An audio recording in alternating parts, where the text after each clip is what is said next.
இந்த இது வந்து சமூக நீதி அப்படி இப்படின்னு கொண்டு வந்த இயக்கம் தான் இந்த பாட்டாளி மக்கள் இயக்கம், உங்களுக்கு தெரியும். ஆனால் வன்னியர் சங்கம் என்று ஆரம்பிக்க போகும்போது இருந்த அதனுடைய கொள்கைகள், அதனுடைய கோட்பாடுகள், அந்த சமுதாய மக்களுக்கு அவர்கள் செய்யக்கூடிய நன்மைகள் அதெல்லாம் மாறி பாட்டாளி மக்கள் கட்சின்னு 89க்கு வந்த பிறகு எல்லா அரசியல் கட்சி மாரியுமே அவங்க வந்துட்டாங்க. ஓகே, இப்போ நிறைய பேர் வந்து சொல்கிறாங்க எல்லா கட்சிக்குமான ஒரு கட்சி பாமக, எல்லா சமுதாயத்துக்கும் அப்படின்னு சொல்கிறாங்க.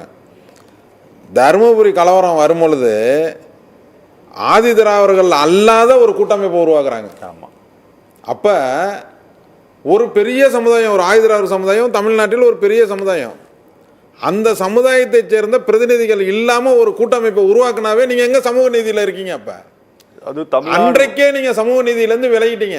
என்னை பொறுத்தவரை சமூக நீதின்ற பேரையே நீங்க அதுக்கு அன்னையிலேருந்து உச்சரிக்க கூடாது.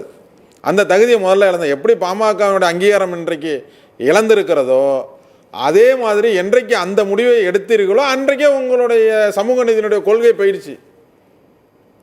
ரெண்டாவதுக்கு வரேன், இப்போ இந்த சண்டை நடந்துக்கிட்டே இருக்கு.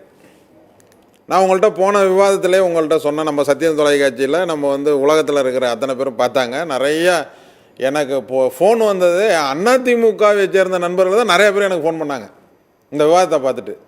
திராவிட முன்னேற்ற கழகத்தை விட அனைத்து இந்திய அதிமுகவை சேர்ந்தவர்கள் நிறைய பேர் என்கிட்ட ஃபோன் பண்ணி இந்த விவாதத்தை பற்றி என்கிட்ட கருத்துக்களை பரிமாறிக்கிட்டாங்க.